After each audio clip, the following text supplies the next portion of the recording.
Bienvenue sur le podcast Limerté. Je suis Clémentine Roy, je suis coach pour les mères. Ma mission, c'est d'accompagner les femmes devenues mères à sortir du mode pilote automatique pour retrouver clarté, ambition et joie dans leur vie personnelle et professionnelle, en prenant conscience de leur puissance. Les mères sont des badass, des reines du quotidien qui gèrent un foyer, une famille, un boulot, une vie sociale et qui le font comme des chefs. Avec Limerté, je porte haut et fort la voix des mères sans qui ce monde n'existerait pas. Je veux croire que mes filles vivront dans un monde dans lequel les femmes devenues mères sont des queens. Et pour ça, tous les épisodes de Limerté sont sans filtre, sans tabou et authentiques. Alors ajuste ta couronne sur ta tête et plonge avec moi dans Limerté, le podcast qui fait rayonner la voix des mères. Bienvenue dans l'épisode 62 de Limerté. Je suis trop contente de vous retrouver aujourd'hui. Merci beaucoup pour toutes vos écoutes, pour vos partages, vos avis aussi. J'adore parce que j'ai quelques personnes après chaque épisode qui me mettent un message vocal pour me partager ce qu'elles ont ressenti, ce qu'elles ont compris, ce qui les questionne, ce avec quoi elles sont pas d'accord. Et je trouve ça génial parce que c'est vraiment dans ces échanges-là aussi que je nourris ma propre réflexion et que je nourris les épisodes. Donc, continuez de m'écrire, c'est toujours hyper intéressant. Et puis surtout, si c'est pas fait, allez vous abonner au podcast, allez mettre 5 étoiles sur votre plateforme d'écoute. C'est très très important pour que cet épisode ait le plus de visibilité possible, que ce podcast ait le plus de visibilité possible. Parce que plus il y a de femmes et de mères qui l'écoutent, plus il y aura dans ce monde des mères badass, des queens qui portent leur couronne sur la tête tous les jours. Et moi, j'ai 2 filles et j'aime penser que mes filles vont vivre dans un monde dans lequel la maternité rime avec liberté. J'enregistre cet épisode, on est le 30 avril 2026. Il y a 4 jours, j'ai couru mon premier marathon. C'est-à-dire qu'il y a 4 jours, j'ai couru 42 km. Déjà, juste pour remettre le contexte, il y a 15 mois, janvier 2025, je courais difficilement 2 km. Et donc, j'ai envie de vous partager ça dans un épisode aujourd'hui parce que ce que j'ai vécu, ça dépasse largement la performance sportive. Ce que j'ai appris sur moi pendant ces 4 mois de préparation, c'est vraiment directement applicable à n'importe quel projet qui fait peur. Donc aujourd'hui, j'ai décidé de vous emmener avec moi du moment où j'ai décidé de courir ce marathon à la ligne d'arrivée. Et je vous préviens que je vais vous partager des trucs intimes. Voilà, le ton est posé. Euh, Comment la décision est venue? Donc, il y a 15 mois, 2025, je courais 2 km.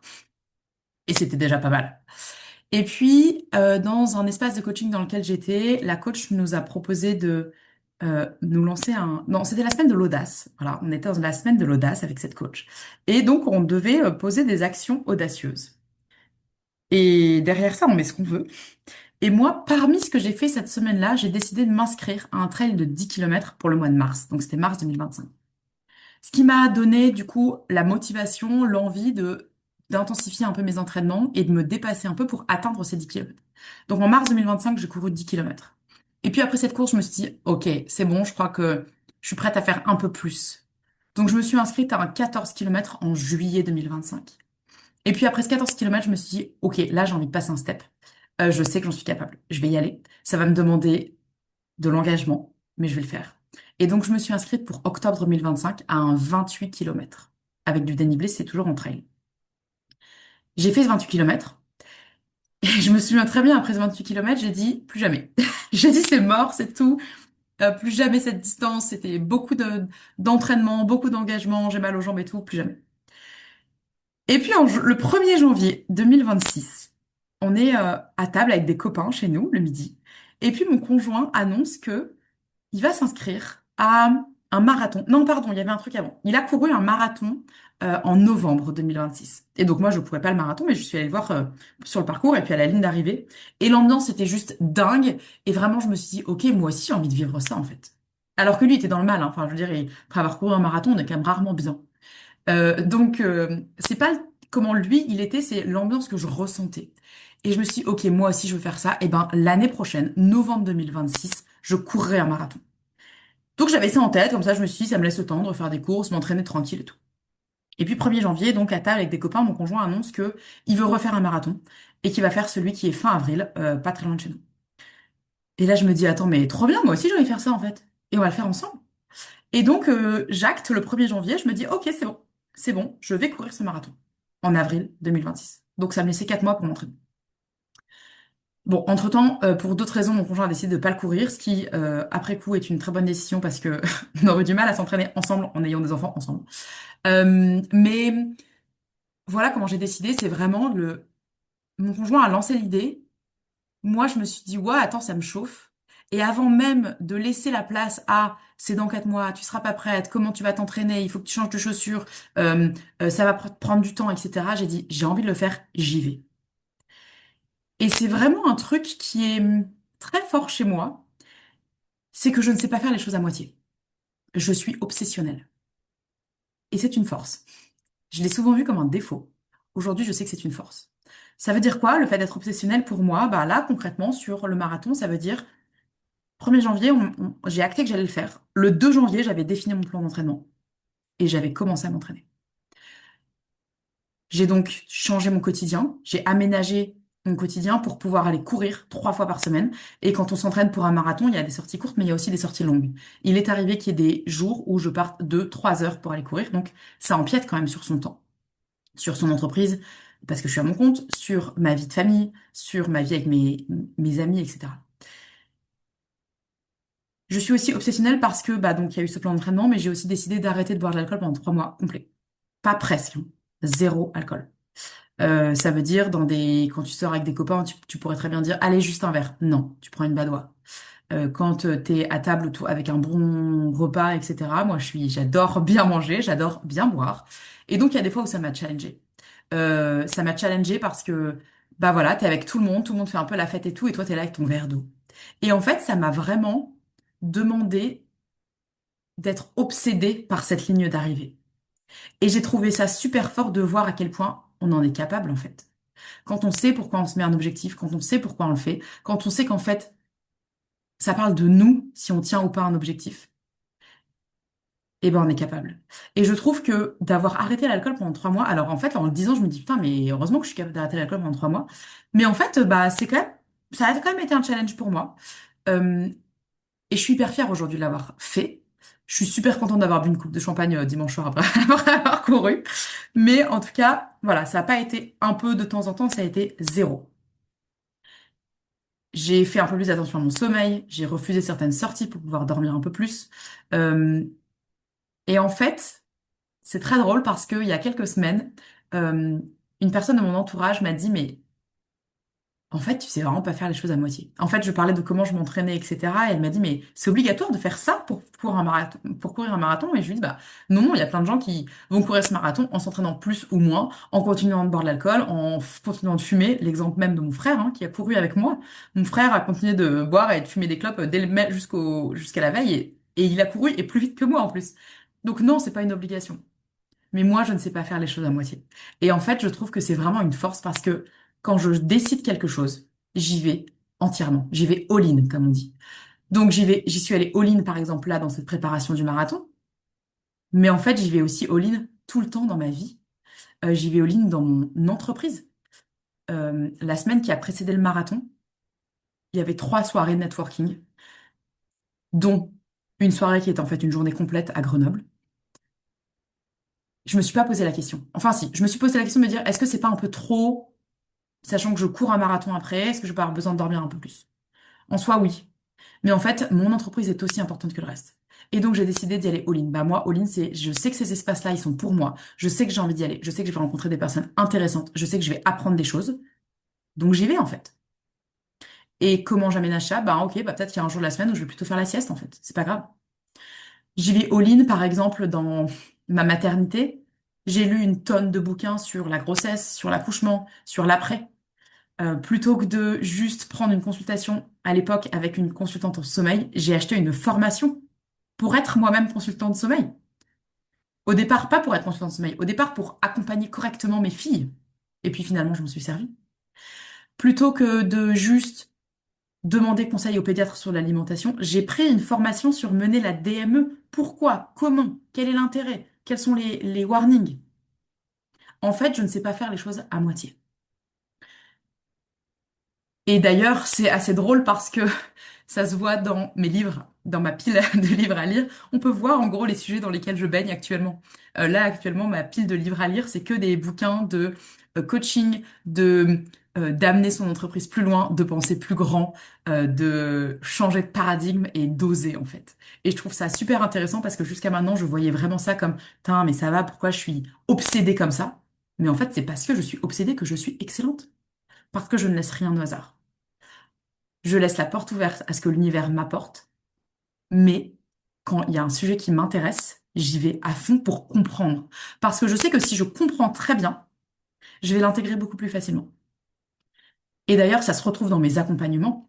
Quand je vous accompagne, je ne vous accompagne pas à moitié. Quand je vous accompagne, je vous donne tout ce que je sais, tout ce que je connais. Je vais aussi vous partager potentiellement des épisodes de podcast et pas que les miens. Je vais vous partager des bouquins, je vais vous partager des prises de conscience que moi-même j'ai. Je vais vous partager des événements, des personnes, d'autres personnes à suivre. Parce que je suis obsessionnelle. Et quand je vous accompagne, je suis obsessionnelle avec le fait que vous sortiez de cet accompagnement avec un bénéfice concret. Donc oui, je suis obsessionnelle. Mais je crois aussi que c'est ce qui me permet de réussir tout ce que je fais. Et donc, vous qui m'écoutez, j'ai une question. Si vous avez un projet en ce moment, est-ce que vous diluez ce projet dans mille autres choses? Est-ce que vous lui donnez vraiment de l'importance? Et ça, je trouve que se demander si vraiment on donne de l'importance à nos projets, c'est aussi une manière de voir si on est vraiment engagé. Euh, Par exemple, j'ai eu il y a pas longtemps une discussion avec une maman qui avait envie de d'écrire un livre. Euh, Elle a cette idée en tête depuis longtemps, sauf que écrire, ça demande d'avoir du temps. Parce qu'écrire un livre, ça prend pas 2 minutes tous les jours. Il faut avoir des plages horaires beaucoup plus longues. Alors oui, on peut mettre des idées à gauche à droite, mais à un moment donné, il faut s'asseoir avec son ordi et écrire, écrire, écrire. Et donc, ça peut demander d'aménager son emploi du temps. Et le premier truc que m'a dit cette maman, c'est, j'ai pas envie de changer mon organisation. Ok, donc tu n'es pas all-in. Et en soi, c'est pas forcément un problème. Du coup, la question face à ça, c'est est-ce que tu n'as pas envie de changer ton organisation? Parce que finalement, écrire ce livre, ce n'est pas si important. Dans ce cas, il faut changer d'objectif. Ou est-ce que tu n'as pas envie de changer ton organisation parce que tu as peur de ce que va en dire l'entourage, parce que tu as peur que ça t'oblige à écrire ce livre et donc à faire ce que tu as dit? Et en fait, selon la réponse à cette question, bah, la suite est complètement différente. Donc, quand vous avez une envie de projet, ne vous restreignez pas. Vous avez le droit d'être excessif, vous avez le droit d'être obsessionnel, vous avez le droit d'être too much. C'est votre fucking projet. Et il n'y a que vous qui savez quel niveau d'énergie vous avez envie de lui donner, vous avez envie d'y mettre. Et si jamais vous dites, j'ai pas envie de changer, j'ai pas envie de changer ci, ça, ok, est-ce que dans ce cas, le projet est le bon? Donc, courir ce marathon, ça m'a permis de mettre en lumière que oui, je suis obsessionnelle et oui, c'est une force. L'autre chose que j'ai vraiment capté avec cette préparation de marathon, c'est ce qu'on projette sur les obstacles. 2 semaines avant le marathon, donc il y a un peu de 15 jours, j'ai commencé à avoir très mal au dos, dans le bas du dos. Vraiment, je me suis réveillée, enfin, j'ai soulevé ma fille, j'ai vraiment entendu un bruit, je me suis dit, ok, là, je peux plus bouger. Enfin, vraiment, le soir, j'étais mal, j'ai mal dormi, j'arrivais pas à me mettre dans mon lit, je pouvais pas me plier en deux, enfin, c'était vraiment douloureux. À 10 jours du marathon. J'avais deux options. La première chose, c'était, ok, c'est un signe de l'univers que je ne dois pas courir. La deuxième chose, c'était, ok, c'est un signe de l'univers pour voir si je suis capable de mettre en place tout ce qu'il faut pour être sur la ligne de départ. Pour vérifier que ce projet, en fait, j'en suis à la hauteur. Je suis pas en train de dire qu'il faut aller courir malgré tous les signes que le corps envoie si on est en douleur et tout. Pas du tout. Là, ce que j'ai fait, c'est pas d'aller courir alors que j'avais mal au dos. C'est voir mon énergéticienne, c'est aller voir mon ostéopathe, c'est faire des massages à l'arnica et à l'huile de Golteri tous les jours, c'est mettre du chaud, c'est me masser, c'est faire des étirements, c'est me reposer. Je ne suis pas allée courir les 10 jours qui ont précédé le marathon pour ne pas me refaire mal. Conclusion, le jour du départ, J'avais une petite sensibilité, mais pas de douleur, et je n'ai pas eu mal du tout pendant le marathon. Et en fait, ce que j'adore, c'est que je sais qu'il y a encore quelques mois, j'aurais pu me dire, OK, c'est un signe, il faut pas que j'y aille. Mais en fait, les signes, ils sont juste, c'est juste ta projection. Et tu peux décider quel type de signe c'est. Par exemple, si tu es en train d'acheter une maison et la banque que tu vas voir refuse ton prêt. Tu as deux options. OK, c'est un signe, faut pas que j'achète cette maison. Deuxième option, en fait, je sais que cette maison, c'est la mienne. Le signe, c'est il faut que je trouve un autre moyen de me financer. Et peut-être qu'en cherchant un autre moyen de te financer, tu vas avoir d'autres discussions avec d'autres personnes. Tu vas avoir quelqu'un qui va être OK de te financer à un prix encore moins élevé que ce que t'aurait proposé la banque. Et en fait, tu gagnes. C'est juste que ben, l'univers t'avait envoyé un truc pour que tu ailles grandir dans cette expérience. Et moi, c'est vraiment ce que j'ai vécu avec le marathon. Là, je vous parle du dos 15 jours avant, mais il y a eu d'autres. J'ai un autre exemple qui vient qui est très intime, mais je vais vous le partager quand même. Je sais que déjà juste sur le dos, ça m'a permis, moi, ok, d'accepter que bah, je peux ralentir et que mon projet va quand même au bout. D'accepter que bah, en fait, je ne peux pas tout maîtriser. Et d'ailleurs, j'avais dit euh, que courir ce marathon, c'était oui, je voulais le faire, mais pas en souffrant. Et donc, quand j'ai commencé à avoir mal au dos, dès le lendemain, je me suis dit, c'est très simple. Si dans 10 jours, il n'y a aucune amélioration, je ne courrai pas. Je ne veux pas aller courir en souffrant. Et donc, c'est OK, qu'est-ce que je ressens si jamais ça va pas au bout, etc., etc. Et j'ai fait tout le boulot de, OK, qu'est-ce qui se passe si je le cours pas? Bah, c'est pas si grave, en fait. J'aurais pas tout perdu, j'aurais juste appris des choses. Oui, je serais triste, je serais déçue. Mais c'est une émotion comme une autre. Dans l'autre truc que j'ai, que j'ai appris, euh, c'est mon rapport à la honte. Je sens que mon rapport à la honte a switché. Et ça, je trouve ça pépite. Parce que, attention, minute intimité, les 4 jours qui ont précédé le marathon, j'étais constipée. Je n'ai pas fait caca. D'habitude, c'est tous les jours. Là, les 4 jours qui ont précédé, je n'ai pas fait. La veille, j'ai tout essayé, hein. Elodie, ma kiné préférée, m'a donné une liste de trucs à faire pour mettre ma digestion en marche et que je puisse aller faire caca, en fait. Ça n'a pas fonctionné. Je n'ai pas fait caca. J'étais certaine que le fait de courir allait me donner envie d'aller faire caca. Ça n'a pas raté. Au 10e kilomètre, j'ai senti mes intestins qui se mettaient en route. J'ai commencé à avoir des petits frissons et je me suis dit, OK, là, va falloir que je fasse caca. Sauf qu'on est avec 900 personnes en train de courir, avec des gens partout au bord de la route, il n'y a pas de toilette. Qu'est-ce qu'on fait? Eh bien, qu'est-ce qu'on fait? On rigole déjà. Et puis quand mon frère m'a demandé tout haut, t'as fait caca, t'as envie de faire caca? Non, toujours pas. Et puis ensuite, il est parti courir plus loin. Et là, je me suis dit, ok, là, je crois que je dois faire caca. Qu'est-ce que je fais? Et ben, je trouve un arbre et je me mets derrière l'arbre et je fais caca là. Et je crois que le moment où j'ai eu le plus honte, mais du coup, j'ai préféré en rigoler, c'est le moment où je suis sortie de là. En me disant, j'espère que personne va aller là. Pourquoi je vous raconte ça? Tout simplement parce que je trouve qu'il y a plein de choses qu'on fait en cachette, qu'on n'ose pas dire, dont on a honte, alors que c'est un truc naturel, bordel.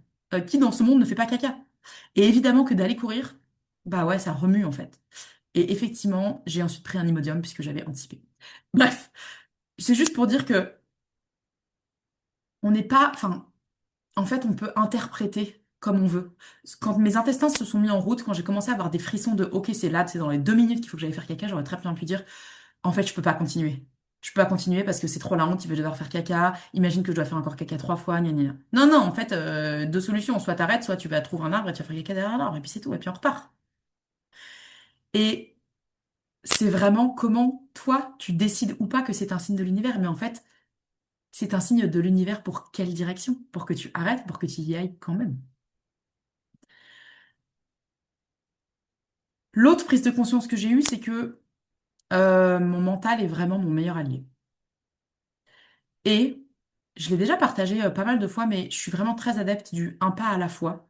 Ah bah là, concrètement, c'était vraiment un pas à la fois dans le marathon. Et c'est-à-dire que ce qui s'est passé, c'est que donc j'ai couru les 10 premiers kilomètres avec mon frère, puis il est parti devant. 10 kilomètres, j'étais bien, j'ai eu cette petite pause caca. Puis j'allais beaucoup mieux après, je suis repartie. En gros, jusqu'au 20e, 22e, j'étais bien. À partir du 22e, j'ai senti que ça commençait à tirer un peu sur les jambes. Mais il y a vraiment eu une bascule dans mon cerveau qui a été OK. Jusqu'au 21e, tu es toujours en train de comme monter la montagne. À partir du 22e, tu es en train de redescendre. Tu passes de l'autre côté, tu es dans la deuxième moitié du marathon. Et donc j'ai couru et tout, et je savais qu'au 30e, il y avait mon conjoint qui était là avec mes filles, et ma belle-sœur qui était là avec ses filles, et ma sœur qui était là avec son conjoint. Donc on avait vraiment un comité de soutien. Donc ça m'a vraiment tenu de me dire, je vais jusqu'au 30e, j'ai là, je vais avoir tout le monde qui va être là.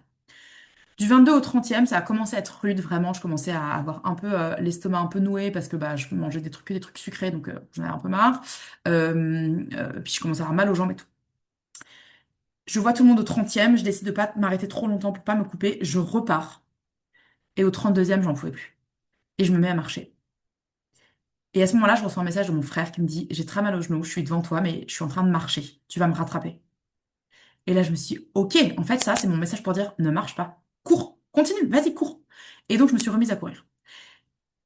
Et là, alors pour la petite anecdote, en fait, mon frère s'était remis à courir entre-temps, donc en fait, je ne l'ai jamais rattrapé.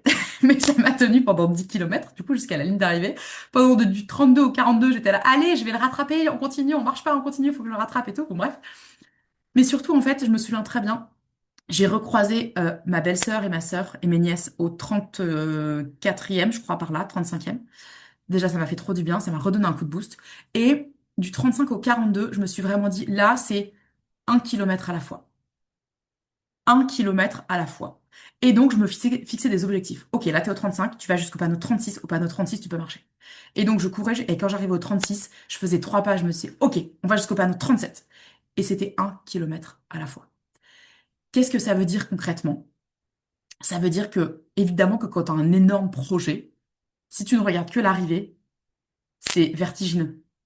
Je peux te dire que quand tu passes le kilomètre 1 et que tu as le panneau qui te dit, allez, plus que 41 kilomètres, c'est mort, t'as pas envie d'y aller. Par contre, si tu es au kilomètre 1 et que tu te dis, allez, je vais au kilomètre 2, puis au kilomètre 3, puis au kilomètre 4, bah en fait, tu arrives à un moment donné au kilomètre 42. Donc, un pas à la fois, diviser son projet, c'est vraiment pas juste une technique pourrie, c'est juste un truc de génie. Et ça marche pour tout. Tu veux écrire un livre? Ne pense pas à ton livre, pense à chaque chapitre à la fois. Tu veux apprendre une langue? Ne pense pas à cette conversation fluide que tu vas avoir. Pense à comment tu vas d'abord te présenter, comment tu commandes un truc au restaurant, comment tu parles de la météo, j'en sais rien, un truc à la fois. Tu veux te remettre au sport, mais ne pense pas à quand tu seras capable de soulever 20 kilos. Pense déjà à je vais aller à la salle, je vais demander conseil à quelqu'un, je vais faire 10 pas sur ce tapis de course, je vais soulever la barre sans poids dessus. Et en fait, chaque étape est une vraie célébration parce que chaque étape envoie à ton cerveau le fait que tu en es capable. Et plus tu entraînes ton cerveau à voir que tu es capable, bah plus ton cerveau il est OK d'y aller en fait. Et plus tu es capable de faire des choses encore plus loin. Il y a aussi ce truc où, dans tous les projets, je crois qu'il y a un kilomètre 30. Le kilomètre 30, c'est le moment où tu as envie d'arrêter. Blablabla. C'est le moment où tu as envie d'arrêter, où tu as envie de lâcher. C'est le moment où on se dit, pourquoi en fait j'ai fait ça? Je suis en train de souffrir là, pourquoi je fais ça? C'est le moment où tu te dis, c'est pas pour moi, c'est trop difficile. Et j'ai vraiment fait le lien pendant que je courais, j'ai vraiment fait le lien avec l'accouchement. Kilomètre 1, t'arrives à la mater, t'es bien, ouais, je vais rencontrer mon bébé, trop stylé et tout. Kilomètre 10, t'as un peu des contractions, mais ça va, c'est gérable, tu respires, tu bouges un peu, tout va bien. Kilomètre 20, ça commence à tirer un peu. Tu commences à te dire, je pense que je vais prendre la péri.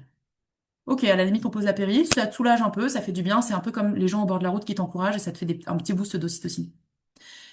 Kilomètre 30, tu désespères. Ça fait trop mal, t'en as plein le cul, t'as pas envie, et c'est là, tu te dis, je vais mourir, ou sortez-moi ce bébé, ou je veux pas qu'il sorte. Et bah, c'est pareil au kilomètre 30 quand tu cours. Je ne veux pas courir, il reste encore 12 kilomètres, j'en ai plein le cul, je veux m'arrêter. Et pourtant, tu tiens parce que c'est une évidence. Quand t'accouches, c'est une évidence que ce bébé va sortir. Et bah, pour moi, quand j'ai couru, c'était une évidence que j'allais courir ces 42 kilomètres. Donc, dans tout ce que tu fais, quel que soit le projet, quand tu sens que tu arrives dans cette phase de désespérance, c'est ton kilomètre 30. Et c'est justement le moment où il ne faut pas le lâcher. Parce que quand tu passes les 30 kilomètres, arrive un moment où il n'y a plus un sujet. Moi, quand je suis arrivée au 36e kilomètre, c'était plus pas le sujet de est-ce que je vais aller au bout. C'était le sujet de est-ce que j'y vais en courant ou en marchant. Mais c'était évident que j'allais aller au bout. Bon, quand t'accouches, c'est pareil. Quand on commence à te dire de pousser, c'est évident que ton bébé il va sortir.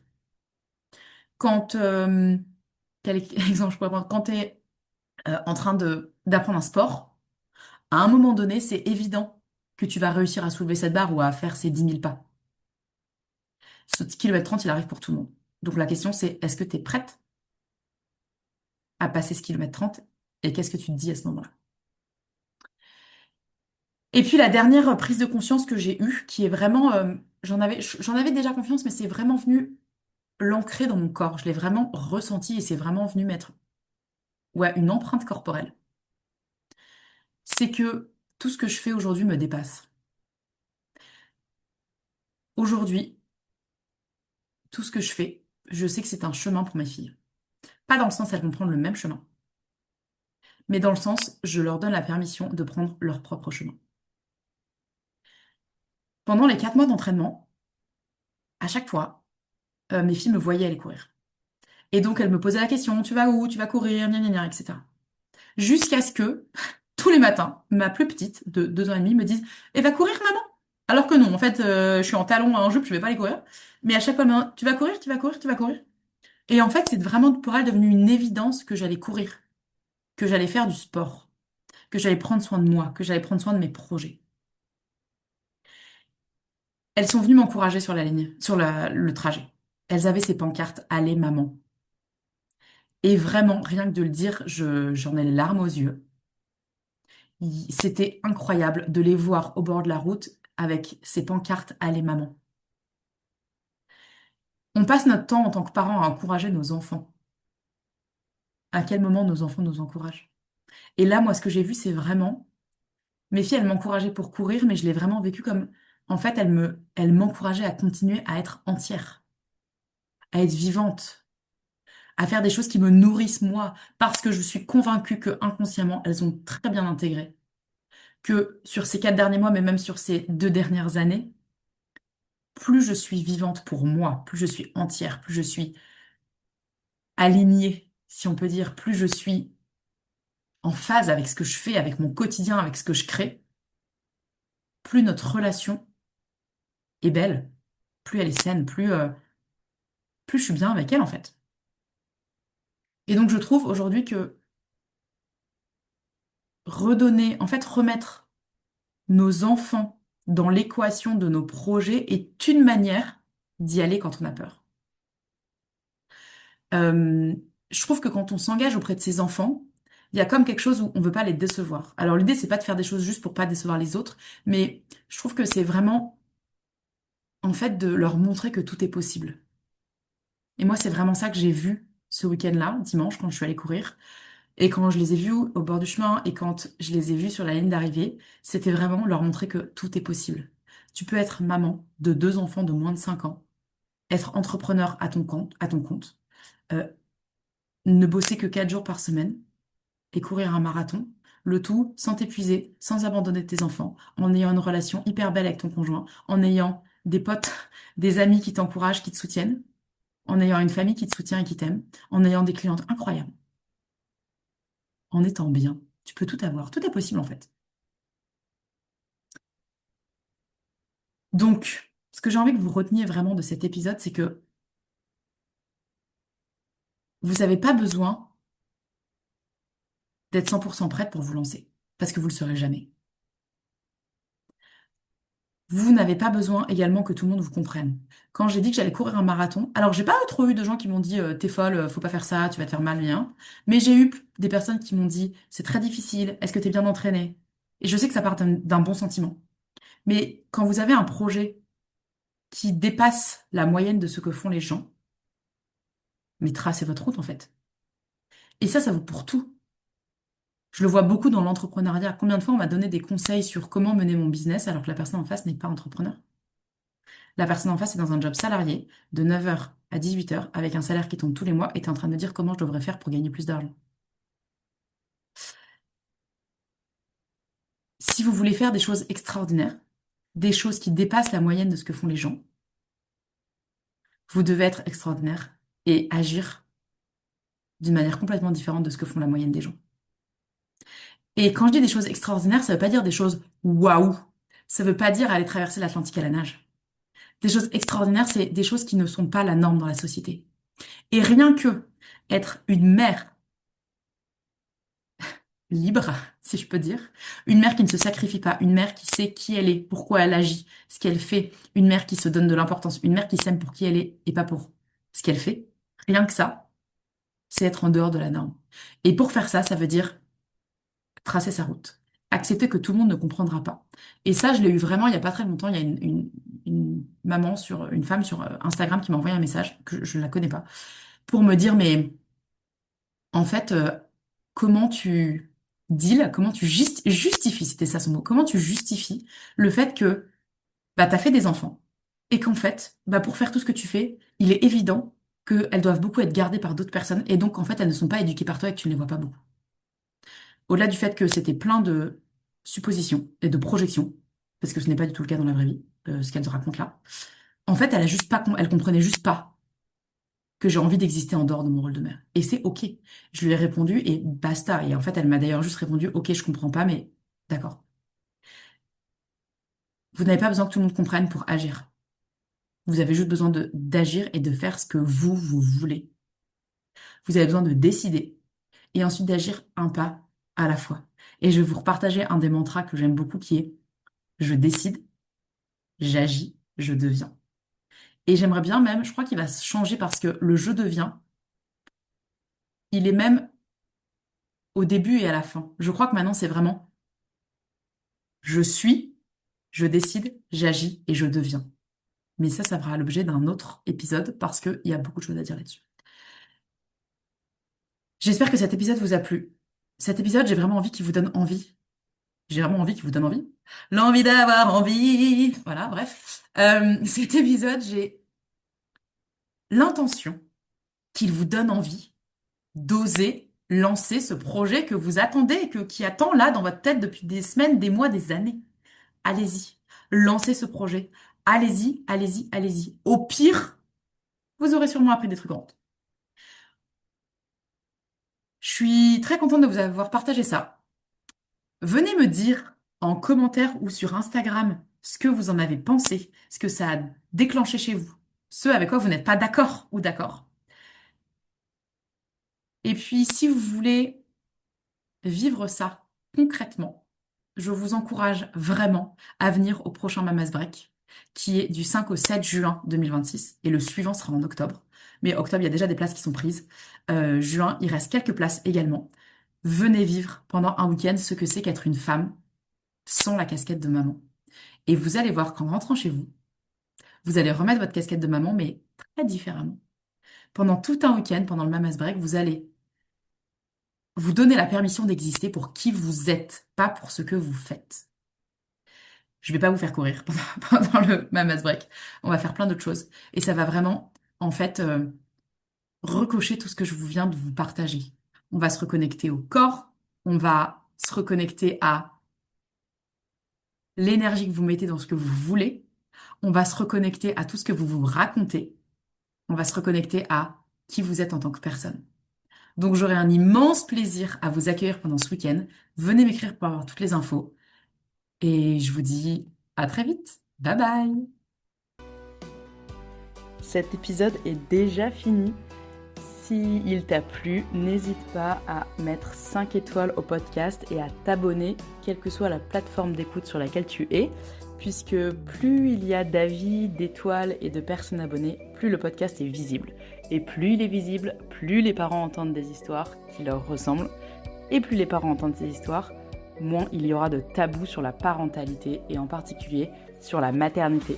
Alors merci de faire voyager ce podcast pour toi, pour moi et pour tous les parents.